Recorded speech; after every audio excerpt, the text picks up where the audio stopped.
Welcome to the second episode of the Rise of the Bosnian Kingdom. Today, we turn our attention to the great conquests of Greece, the fierce battles fought across its ancient lands, and the legendary wars that followed in the Holy Land. These long-form documentaries take time and dedication to create, so if you enjoy this journey through history, please consider supporting us by liking, commenting, or sharing. Now, join us as we continue the story, the Bosnian Kingdom's march beyond Europe, and its rise to glory across the known world. After their triumphs in Italy, especially the decisive Battle of Foggia, King Spitfire and his men had grown bold. Their confidence swelled, and the soldiers of Bosnia began to demand another war. When the victorious armies returned home, the brave Bosnian king convened his most trusted generals to discuss the realm's next conquest. Among them, one general proposed a grand ambition, the conquest of Greece. The lands of the Greeks, he argued, were vast, fertile, and rich, capable of feeding Bosnia's ever-growing population. Spitfire saw the wisdom in this plan. Without hesitation, he ordered messengers to spread word across the kingdom, to rally the troops, and to send a challenge to Greece itself, a call to arms. Before we turn to the fighting, let us compare the armies that would soon clash in what history would call the War of Hellas. Bosnia fielded around 10,000 infantry, supported by 2,000 elite troops, the fearsome Handjar units, and the renowned Bosnian Guard. Across the sea, the recently independent Greek kingdom mustered nearly 14,000 men, a mix of professional soldiers and irregular fighters. Both sides were commanded by skilled and experienced generals, veterans of years of conflict. The war began swiftly. The Bosnian forces marched south with one clear objective: the capture of Thessaloniki and Larissa, two vital cities that held the key to controlling northern Greece. But first, they would need to face the Greek army stationed outside Thessaloniki itself. Spitfire's legions marched day and night, crossing rivers and mountain passes until they finally encamped near the enemy position. The following morning, the Greeks, confident and prepared, offered battle. Spitfire, ever eager for glory, accepted. The armies met upon the fields outside the city. Fresh from their hard-won victories in Italy, the Bosnians had trained to fight in open terrain, just like their Greek adversaries. Confidence ran high through their ranks. As both armies formed their lines, commanders rode before their men, delivering speeches of courage and defiance. Then the horns of war sounded. The Bosnian infantry advanced against the well-fortified Greek positions. Almost immediately, musket volleys tore through their ranks. Hundreds fell, and the attack was forced back. By dusk, the Greeks held the field. The first day's battle a decisive victory for them. 700 Bosnians lay dead, while Greek losses numbered barely 150. But the Bosnians would not yield. Spitfire ordered his men to regroup and prepare for battle once more. The next morning, as dawn broke, both armies reformed. This time, Spitfire devised a daring plan to repeat the tactics that had brought victory at Foggia. He placed his two elite divisions, the Handjars and the Bosnian Guard, on the flanks. Then, with drums beating, the army advanced again. The Greeks opened fire once more, their volleys cutting deep into the Bosnian lines. Yet the Bosnians did not falter. Step by step, they pressed forward through the storm of lead. When they closed the distance, Spitfire gave the signal.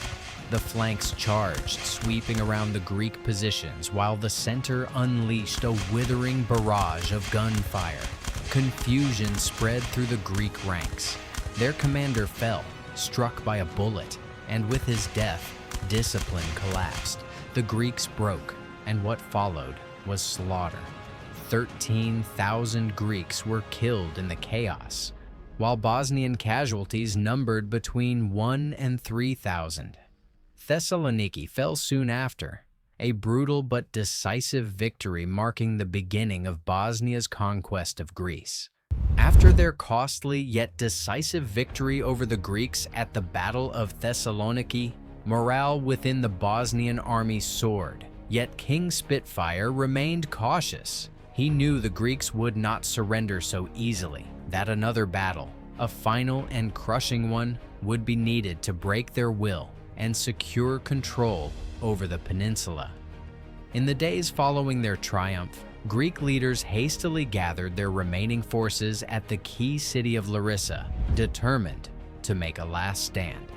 But before we turn to the clash that would follow, let us once again examine the strength of both sides. The Greeks, desperate and short of men, conscripted whoever they could, young men, even boys, to fill the ranks devastated at Thessaloniki. Their new army numbered around 10,000 infantry. The Bosnians, meanwhile, having suffered losses of about 1,500, could still field roughly 8,500 men. Crucially, few of their elite units had been lost. The Handjars and Bosnian Guard remained intact, a force the Greeks could no longer hope to match. This would be their final army, their last chance. The Greeks chose their ground carefully, marching for days until they reached a narrow pass at the gates of the mountains near Larissa. There, they prepared their defenses, certain that the Bosnian army would approach through this route. They were right. Soon after, Spitfire's legions arrived from the north, their banners dark against the hills. The Battle of Larissa had begun. Both armies formed for battle. The Greeks arrayed their soldiers in a wedge formation, hoping to pierce and repel the Bosnian advance. The Bosnians, disciplined and confident, deployed in a classical line, their elite guards once again securing the flanks. Then, the horns of war sounded, echoing through the valley, and the Bosnian army began its march.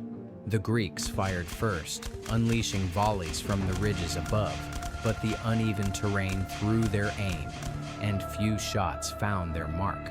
The Bosnians halted, taking careful aim before returning fire. Their volleys tore through the center of the Greek wedge, shattering its formation. Seeing an opening, Bosnian generals advanced their lines and concentrated fire once again on the weakened center and the exposed flanks, where many of the young and inexperienced Greek recruits now faltered. Sensing the enemy's hesitation, Spitfire gave the order for a full charge. The Bosnian line surged forward, bayonets gleaming in the sunlight. Panic erupted in the Greek ranks. Attempts to retreat turned into chaos as the Bosnian infantry closed in. What followed was slaughter. 6,000 Greeks lay dead when the fighting ended. Another 1,000 fled into the hills. Bosnian losses were minimal, 500 wounded, and according to legend, not a single Bosnian was killed outright in the Battle of Larissa. The victory was absolute. Within weeks, the remaining Greek cities surrendered. Greece itself now lay under Bosnian rule. In just 2 battles, Spitfire had dismantled a once formidable power of the Mediterranean and claimed for Bosnia the fertile lands he had long sought. His campaign in Greece revealed not only his ambition, but his mastery of war. In the months that followed, smaller battles were fought across the islands, Rhodes, Crete, and others, each falling under Bosnian control. The Greeks, who once dismissed the Bosnians as mountain barbarians, now found themselves subjects of their new overlords. Yet even as peace settled over Greece, one great ambition still remained for King Spitfire and his army: the conquest of the Holy Land itself. After his conquests in Greece, King Spitfire turned his gaze once more to Italy. There, he appointed one of his most loyal generals as the new pope in Rome, a bold act that forever changed the balance of power in Europe. With divine legitimacy now on his side, Spitfire reached for his greatest prize. He instructed his papal ally to issue a decree to the Ottoman Sultan himself: surrender the Holy Lands, or face the reawakened fury of the Crusaders. The Ottomans, humiliated and wary of war, chose submission over destruction. They ceded Jerusalem and agreed to pay tribute to the new Bosnian kingdom. And so, without a single drop of blood spilled, Bosnia claimed the Holy City, achieving through diplomacy what centuries of crusaders could not through war. This was the rise of the Bosnian kingdom, a saga of ambition, genius, and destiny. Its triumphs were born from the brilliance of its leaders, masters of both the sword and the mind. Their armies fought with unmatched discipline. Their strategies turned weakness into strength, and their diplomacy transformed boldness into empire.